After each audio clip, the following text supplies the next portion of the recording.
chez Jacques von Polir, mon ami, qui, en son temps, s'enfuit à travers l'Eurasie à bord d'une Lada Niva, laquelle n'aurait normalement pas dû être capable de dépasser la Franche-Comté. De nouveau, le train à destination de Nierungri, Sibérie. Le trajet dure une semaine, via Novosibirsk.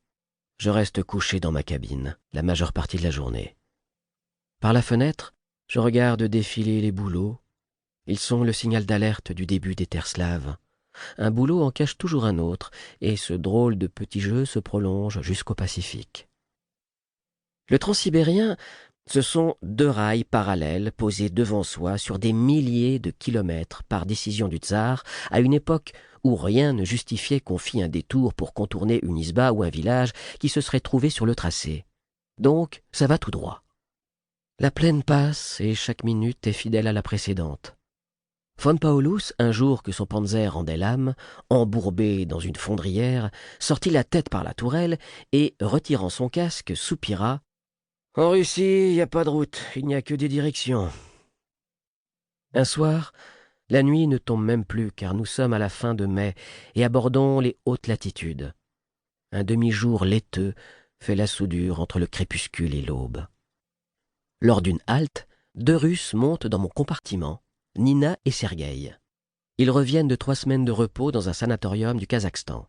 Ils grimpent dans le train en traînant un sac militaire rempli de vivres. Ils mangent sans repos. Ils engloutissent les saucisses. Ils se ruent sur le saindoux. Ils avalent tout ce qu'ils peuvent. Ils boivent une bière tiède dans des bouteilles à l'étiquette frappée de cette promesse « pas moins de 6 degrés d'alcool ». Ils m'invitent à les aider. Le sac est gros et ils ont l'air de vouloir le vider avant le terminus, dans 3 jours. Ils se réjouissent de me gaver. Je n'ose plus descendre de ma couchette, de peur de me retrouver coincé entre eux, forcé à bâfrer. Parfois, je trouve refuge au wagon-restaurant où Ludmila la blonde, grosse et saoule comme une barrique, s'acharne à me servir des verres de vodka au lait, aussitôt que j'ai fini le bortsch.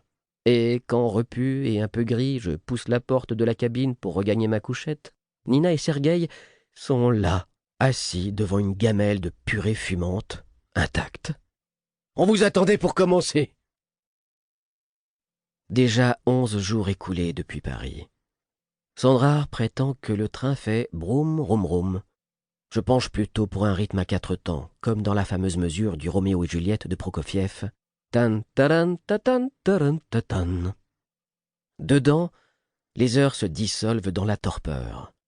Dehors, les boues se mélangent dans le Rasputitsa, qui est la période de dégel. Le transsibérien, c'est la débâcle du temps. Je plonge dans une sorte d'hibernation ferroviaire, paresse où je me vautre avec délectation, sachant ce qui m'attend dans les mois à venir. Je me repose tellement pendant la journée que je n'ai plus assez de fatigue pour dormir la nuit. De gigantesques incendies qui dévorent la taïga sur des millions de kilomètres carrés ajoutent à la demi-clarté l'éclair des brasiers. Le train, parfois, rentre dans des nuits de fumée blanche qui piquent les yeux jusqu'à l'intérieur des compartiments.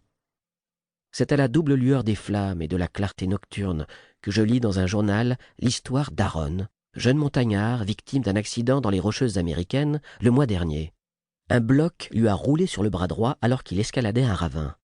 Il est resté coincé 3 jours au bord du vide, les chairs écrasées sous le roc, jusqu'au moment où il s'est résolu à se couper le bras à l'aide d'un petit canif. Il raconte avoir eu du mal. D'abord les chairs, puis les tendons et l'os pour finir, puis, manchot, sanguinolent, il est redescendu vers la vallée. En voilà un bon garçon et une belle histoire.